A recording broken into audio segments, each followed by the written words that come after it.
there because I know right there they're trying to figure out who is the leader of Judgment Day, and I've been saying this from day one. Once Rhea stepped in Judgment Day with her and Damien and Edge, I said Rhea is going to be the leader of that group, and she has been the said unsaid, spoken unspoken leader of that group, and now. Damian Priest is feeling some kind of way because he was like, "Hey, look, man, I'm day one. You know what I'm saying? There would be no Judgment Day if it wasn't for me. You know what I mean? So when Rhea stepped in, she definitely upped the ante, and she has been the quote unquote leader of Judgment Day ever since the inception of the group. So now, uh, where does Drew fall into the fold? Because I don't really see Drew really taking orders unless Drew is playing a Dominic Mysterio role and he's kind of having Rhea whisper some certain things in his ear. You know what I'm saying? So I don't know. Chef, you like Drew and JD Madonna in Judgment Day? Not really, but I'm thinking Judgment Day is using Drew.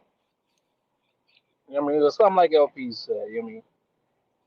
I feel by getting Drew to join, so he'll take the belt off of Seth Rollins. Then David Priest gonna cash in on him. That's how I look at it. It's a little stepping stone. Mm, I can definitely see that, man. I think that Drew really had a better fit with the Brawling Brutes, and I wish he kind of would have stayed with the Brawling Brutes instead of like uh, causing a little bit of friction. Um, the Brawling Brutes just made more sense. But if he does join with Judgment Day, I can definitely see he plays a better heel anyway, in my opinion. You know what I'm saying? He definitely plays a better heel. But I'm happy to see JD Madonna, you know what I'm saying, get his stripes. Congratulations. You know what I'm saying? The big headed terror himself. Yeah, man.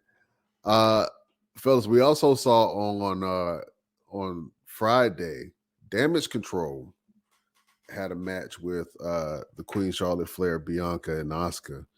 And in between the match, Asuka turned and split the mist into Bianca Belair's face.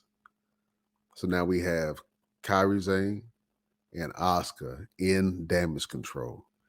Let me know if you like it. Let me go around the room. LP, do you think that Asuka and Kyrie Zane are a good fit in Damage Control? I I don't know. I don't really see the point of it. I don't really.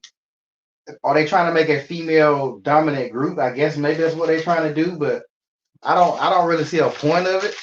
Um, I don't know. I can't feel a certain way about it. I wasn't excited about it by no means.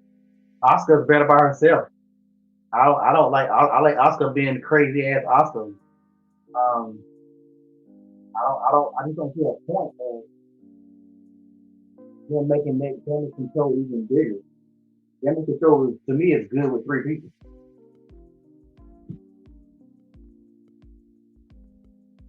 I definitely think it was.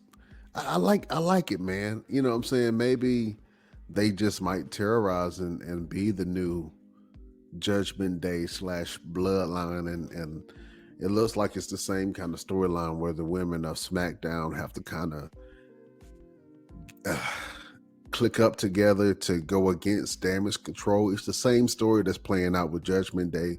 It's the same story that played out with the Bloodline. It's the same story that played out with Evolution. Um, when you have those dominant factions and dominant groups, same thing with NWO. When you have those dominant factions and those dominant groups, and then the other people on the roster are just trying to survive. You know what I'm saying?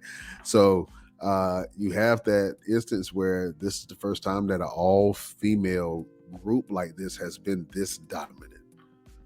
You know what I'm saying? From the tag titles into EO Sky having the women's title. Damage Control is doing some really good things.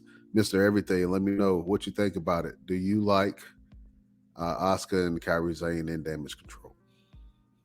Absolutely. Like you said, this raises the dynamic in terms of factions goes. We haven't seen a very dominant women's faction in a very long time, and with Asuka, Kairi Sane, and Io Sky in this damage control, I mean, it's the Kabuki Warriors 2.0 with the addition of Dakota Kai and Bailey, who is probably going to be on her way out. You know, they're probably going to turn on her, send her on her way out, which kind of opens the door for the 4 horsewomen.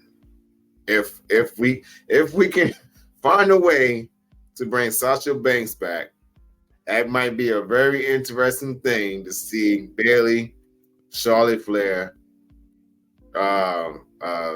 Sasha Banks, and Becky Lynch go up against the Kabuki Warriors, along with Dakota Kai. That would be that's money making match material right there. But it remains to be seen.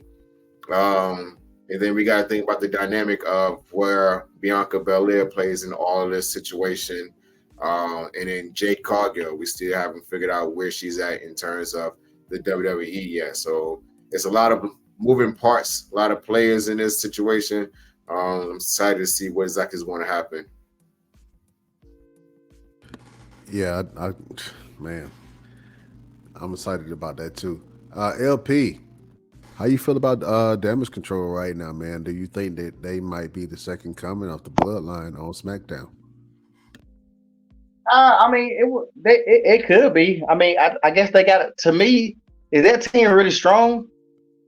Like, would you really be worried about that team as a female? Like, I don't know. Like, for me, if you had a Charlotte Flair and Nia Jax and what's the other girl name? Not ugly. That was mean. What's Shayna Baszler? The unattractive team of Shayna Baszler.